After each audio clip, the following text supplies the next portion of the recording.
بسم اللہ الرحمن الرحیم۔ آج کی ویڈیو میں آپ کو قرآن مجید کے قواعد و ضوابط بیان کروں گی، جنہیں رولز اینڈ ریگولیشن آف قرآن کہتے ہیں۔ قرآن مجید کو صحیح طور پر سمجھنے کے لیے اور اس کے احکامات اخذ کرنے کے کچھ بنیادی اصول اور قواعد و ضوابط مقرر کیے جاتے ہیں۔ ان قواعد و ضوابط کو علماء نے قرآن کی حفاظت، فہم اور صحیح استعمال کے لیے مرتب کیا ہے۔ ان قواعد کو سمجھنے کے لیے تجوید رولز سمجھنا سب سے ضروری ہے۔ یہ قواعد قرآن کی صحیح تلاوت سے متعلق ہوتے ہیں۔ قواعد تجوید کو ہم 3 حصوں میں مختص کر سکتے ہیں۔ نمبر 1، مخارج الحروف، یعنی ہر حرف کا صحیح مقام سے ادا کرنا۔ نمبر 2، صفات الحروف، جنہیں حروف کی آواز کی صفات کہا جاتا ہے۔ نمبر 3، مدود، یعنی لمبی آوازیں اور وقف کے اصول۔ ان قواعد کا مقصد یہ ہے کہ قرآن مجید کو اسی طرح پڑھنا جیسے نبی آخر الزمان حضرت محمد مصطفیٰ صلی اللہ علیہ وآلہ وسلم پڑھتے تھے۔ قواعد تجوید کے بعد قواعد فہم القرآن کی باری آتی ہے، یعنی انڈرسٹینڈنگ دا قرآن۔ قواعد فہم القرآن کو ہم 4 پوائنٹس میں ڈیوائیڈ کرتے ہیں۔ نمبر 1، سیاق و سباق کا لحاظ کرنا، یعنی آیات کا مطلب جاننے کے لیے اس کے پہلے اور بعد کی آیات کو دیکھنا ضروری ہے۔ نمبر 2، شان نزول، آیت کن حالات میں نازل ہوئی، یہ جاننا مطلب کو واضح کرتا ہے، یعنی کسی بھی آیت کے نازل ہونے کی کیا شان بیان کی جاتی ہے اور وہ کن کن حالات میں نبی صلی اللہ علیہ وآلہ وسلم پر نازل ہوتی رہی۔ نمبر 3، ناسخ و منسوخ ہے، مطلب کچھ آیات ابتدائی طور پر نازل تو ہوئیں لیکن بعد میں ان کے احکامات منسوخ ہو گئے اور ان کی جگہ نئے احکامات نے لے لی۔ نمبر 4 پہ ہے محکم و متشابہ۔ محکم وہ اصول ہے جس سے کسی بھی احکام کے واضح ہونے کا علم ہوتا ہے، اور متشابہ سے مراد ہے کہ جن کا مطلب انسان مکمل طور پہ نہیں جان سکتا، جیسے حروف مقطعات، الف لام میم، ہا میم، عین سین کاف یا سین آمین۔ ان تمام حروف کا علم صرف اللہ تعالیٰ اور اس کے رسول صلی اللہ علیہ وآلہ وسلم کے پاس ہے، اور کسی انسان کے پاس ان کا علم موجود نہیں، اور نہ ہی ان کو جاننے کا حکم دیا گیا ہے۔ اگلے قواعد جو نمبر 3 پہ آتے ہیں وہ قواعد تفسیر ہیں، پرنسپلز آف تفسیر، کہ ہم قرآن پاک کی تفسیر کن ذرائع سے کر سکتے ہیں۔ مثلا سب سے پہلے قرآن کی تفسیر حدیث سے کی جائے، اور قرآن کی تفسیر قرآن سے کی جائے، یعنی اس کے الفاظ پہ غور و فکر کیا جائے، اقوال صحابہ سے رہنمائی لی جائے، یا لغت عرب کے اصولوں سے مدد لی جائے۔ رائے صرف وہی معتبر ہے جو ان تمام بنیادوں پر ہو۔ جو نمبر 4 پر اصول آتے ہیں وہ قواعد استنباط ہیں، ڈرائیونگ رولنگز، یعنی قرآن سے فقہی احکامات اخذ کرنے کے اصول کون کون سے ہو سکتے ہیں، جن میں سب سے پہلے نمبر 1 پر عام و خاص ہیں۔ عام و خاص سے مراد یہ لی جاتی ہے کہ یہ اصول قرآن اور حدیث سے احکام سمجھنے کے بنیادی اصولوں میں سے ایک ہیں، جسے اصول فقہ میں خاص اہمیت حاصل ہے۔ مثال کے طور پہ سورہ الاعراف کی آیت ہے قُلْ وَاشْرَبُوا، یعنی کھاؤ پیو، عام ہے، کھانے پینے کی اجازت ہے۔ لیکن اسی کے ساتھ میں صحیح مسلم کی ایک حدیث بیان کرتی ہوں، لا تشربوا قائمین، کھڑے ہو کر پانی نہ پیو۔ تو اس میں پانی تو عام ہے، لیکن جو چیز منع کی گئی ہے وہ کھڑے ہو کر پینے سے ہے، تو جو کھڑے ہو کر پینا وہ خاص ہے۔ دوسرے نمبر پہ جو اصول آتا ہے مطلق و مقید ہے۔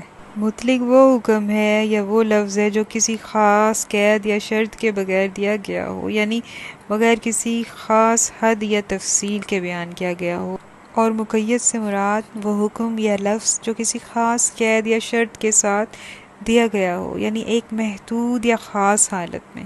وَأَحِلَّ لَكُمُ الطَّيِّبَاتُ، سورہ مائدہ، اور ترجمہ ہے اور تمہارے لیے تمام پاکیزہ چیزیں حلال کر دی گئی ہیں۔ اس آیت میں یہ حکم مطلق ہے، یعنی تمام پاکیزہ چیزیں حلال ہیں بغیر کسی شرط یا تفصیل کے۔ إِلَّا مَا فَحَشْتُمْ، سورہ مائدہ آیت نمبر 3، ترجمہ ہے مگر وہ جو تم نے شکار کے ذریعے حاصل کیا ہو۔ تو یہاں قرآن نے پاکیزہ چیزوں کو مقید کر دیا ہے کہ شکار سے حاصل شدہ چیزیں ہی حلال ہے اور دوسرے حالات میں نہیں۔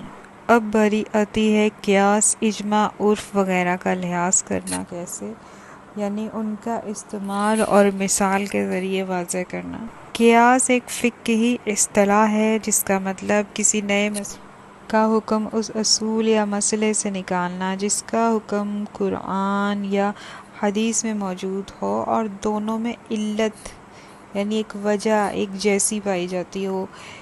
جس بات کا ذکر قرآن و سنت میں نہ ہو اس کے حکم کو کسی مشابہ چیز سے قیاس کر کے معلوم کرنا۔ مثال ہے قرآن و حدیث میں شراب کو حرام کہا گیا ہے کیونکہ وہ نشہ پیدا کرتی ہے۔ اب نئی نشہ آور چیزیں جیسے ہیروئن یا کوئی بھی نشہ آور چیز، اس کا ذکر براہ راست قرآن و سنت میں نہیں ہے۔ فقہا نے ان پر شراب کے حکم کو قیاس کیا کیونکہ علت نشہ آور ہونا ایک جیسی ہے، لہٰذا یہ بھی حرام قرار دے دی گئی ہے۔ اجماع کا مطلب ہے کہ کسی مسئلے پر تمام مجتہد علماء کا ایک رائے پر جمع ہو جانا یعنی سب کا متفق ہو جانا۔ یہ قرآن و سنت کے بعد اسلامی قانون کا ایک اہم ماخذ ہے۔ مثال کے طور پہ قرآن میں 5 وقت کی نماز کا حکم ہے لیکن نماز کی رکعات کی تفصیل ہر جگہ موجود نہیں ہے۔ حضور صلی اللہ علیہ وآلہ وسلم کی عمل اور صحابہ کے اجماع سے طے ہوا کہ فجر 2 رکعت، ظہر 4، عصر 4، مغرب 3 اور عشاء 4 رکعت ہے۔ یہ اجماع کی ایک مثال ہے۔ عرف یا رواج، عرف کا معنی یا مطلب ہے لوگوں کے درمیان چلنے والا عمومی رواج یا دستور جو شریعت کے خلاف نہ ہو۔ فقہ میں عرف کو بھی دلیل مانا جاتا ہے، خاص طور پہ معاملات، خرید و فروخت، نکاح وغیرہ میں۔ اس کی مثال یوں لیجئے کہ نکاح کے وقت حق مہر کی مقدار قرآن میں مقرر نہیں کی گئی بلکہ لوگوں کے عرف پر چھوڑ دی گئی ہے۔ اگر کسی علاقے میں عرف کے مطابق زیور دیا گیا ہے تو وہ عام ہے تو اسے بھی مہر میں شمار کیا جا سکتا ہے۔ اس طرح تجارتی لین دین میں عرف کا بڑا دخل ہے جیسے بازار کا عمومی طریقہ۔ اب جو چوتھی بات ہے وہ ہے مقاصد شریعت کو سمجھنا، یعنی شریعت کا جو نفاذ ہے وہ کیوں کر اور کس طرح نافذ کیا گیا۔ یہ تمام ڈرائیونگ رولنگز قرآن سے فقہی احکامات کو اخذ کرنے کے اصول کہلاتے ہیں۔ ان کے بعد کہہ لیں یا سب سے پہلے کہہ لیں، جو سب سے بیسک اور اہم بات ہے وہ ایٹیکیٹس آف قرآن ہے، یعنی قرآن مجید کے ضوابط ادب۔ قرآن مجید کو سیکھنے اور سمجھنے کے ساتھ ساتھ ادب کے چند بنیادی اصول بھی بہت ضروری ہیں۔ نمبر 1، باوضو یعنی طہارت کے ساتھ قرآن مجید کو چھونا۔ نمبر 2، ادب سے تلاوت کرنا۔ نمبر 3، غور و فکر کے ساتھ قرآن مجید پڑھنا۔ نمبر 4، احکام پر عمل کرنا۔ نمبر 5، قرآن مجید کو صرف دنیاوی مقاصد کے لیے استعمال نہ کرنا بلکہ اس بات پہ غور و فکر کی ضرورت ہے کہ قرآن مجید اللہ تعالیٰ کا پاک کلام ہے جو انسان کی ہدایت، اصلاح اور آخرت کی کامیابی کے لیے نازل ہوا ہے۔ اسے صرف دنیاوی فائدے مثلاً مال، دولت، شہرت، جادو، تعویذ، سیاست یا کاروبار کے لیے استعمال کرنا ناجائز نہ بھی صحیح لیکن کم از کم ناپسندیدہ ضرور ہے۔ تو یاد رکھیے قرآن ہدایت کی کتاب ہے، نہ کہ صرف تعویذ یا وظیفے کی کتاب ہو۔ اللہ سبحانہ تعالیٰ سورہ بقرہ آیت نمبر 2 میں فرماتے ہیں ھدی للمتقین، یہ ہدایت ہے پرہیزگاروں کے لیے۔